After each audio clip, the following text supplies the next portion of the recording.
Chapter 16, the incredibly graphic violence chapter in Flipperama. Warning, the following chapter contains graphic scenes showing two boys beating the tar out of a couple of robots.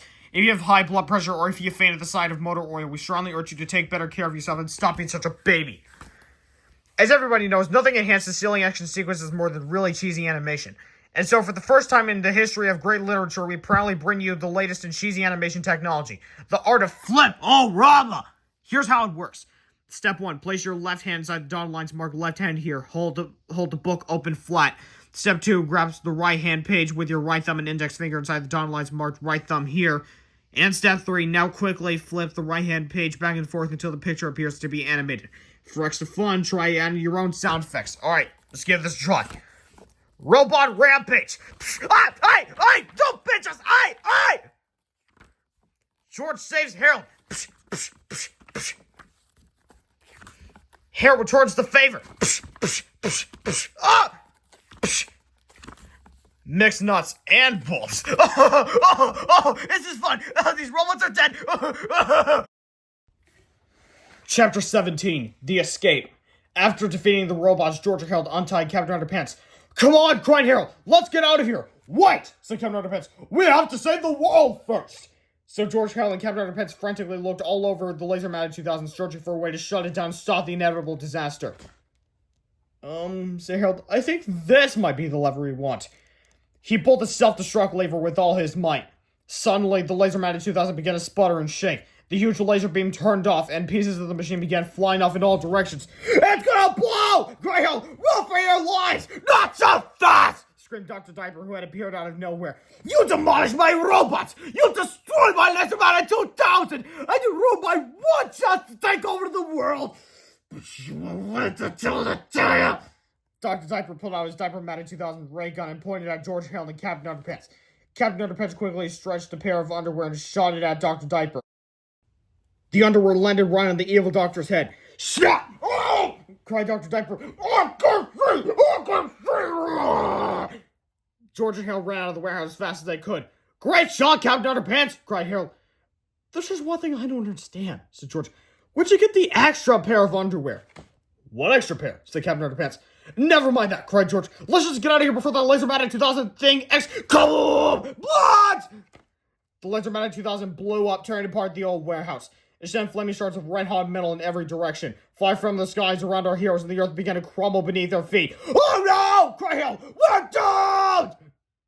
Chapter 18. To make a long story short, they got away. Chapter 19. Back to school. George, Harold, and Captain Underpants made a quick stop outside the police station.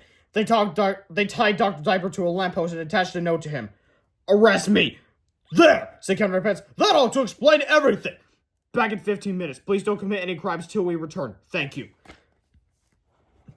That's what it says on the front door of the police station. Anyways. Then George and Harold led Captain Underpants back to Drumhorse Elementary School. Why are we going here? Asked Captain Underpants. Well, said George, you have to do some undercover work here. Yeah, said Harold, reaching into his backpack. Put these clothes on and make it snappy. Don't forget your hair, said George. Captain Underpants quickly got dressed behind some bushes. Well, how do I look? He asked. Pretty good, said George. Now trying to look really mad. Captain Underpants made the nastiest face he could. You know, said Harold, he kind of looks like Mr. Crump. Harold, whispered George, he is Mr. Crump. Oh yeah, said Harold, I almost forgot. Before long, they were all back inside Mr. Crump's office. Okay, Captain Underpants, said George, you're now Mr. Crump. Snap your fingers, whispered Harold. Oh yeah, said George. Snap, you're now Mr. Crump. Who's Mr. Crump? Asked Captain Underpants. Oh no, cried Harold, it's not working. The boys tried again and again to dehypnotize Captain Underpants, but nothing seemed to work. Said Harold, let me see the instruction manual for that ring. George checked his pants pockets. Said George, I think I lost it. You what? Cried Harold. The two boys searched frantically through the office, but the 3D Hypno Ring instruction manual was nowhere to be found. Never mind, said George. I have an idea.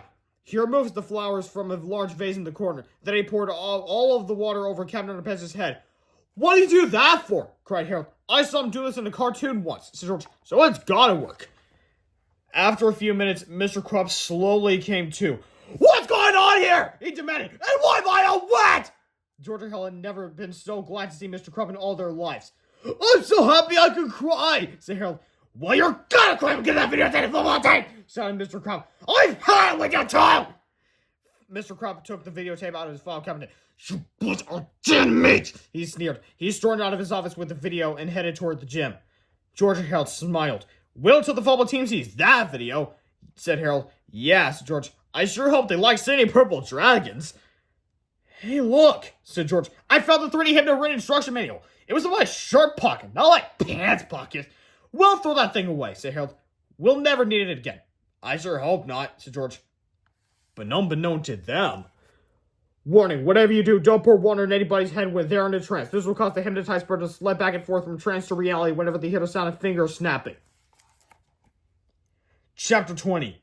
The end? Things at Drumhorse Elementary School were never quite the same after that fateful day. The football team enjoyed Mr. Crump's video so much that they changed their name from the Knuckleheads to the Purple Dragon Sing-Along Friends. The name change didn't go over too well with the fans, but hey, who's gonna argue with a bunch of linebackers? George and Harold went back to their old ways, pulling pranks, cracking jokes, and making new comic books. They had to keep an eye on Mr. Crump, though, because for some strange reason, every time he heard the sound of fingers snapping, snap, Principal Crump turned back into you-know-who. "Oh no!" cried Harold. "Here we go again," said George. This book was brought to you by Dave Pilkey, the creator of the entire Captain Underpants series. Read the books, enjoy the books, read the spin-offs, enjoy the spin-offs, and nice little colored pages on the inside. So, I'll see you next time, where I read the next book.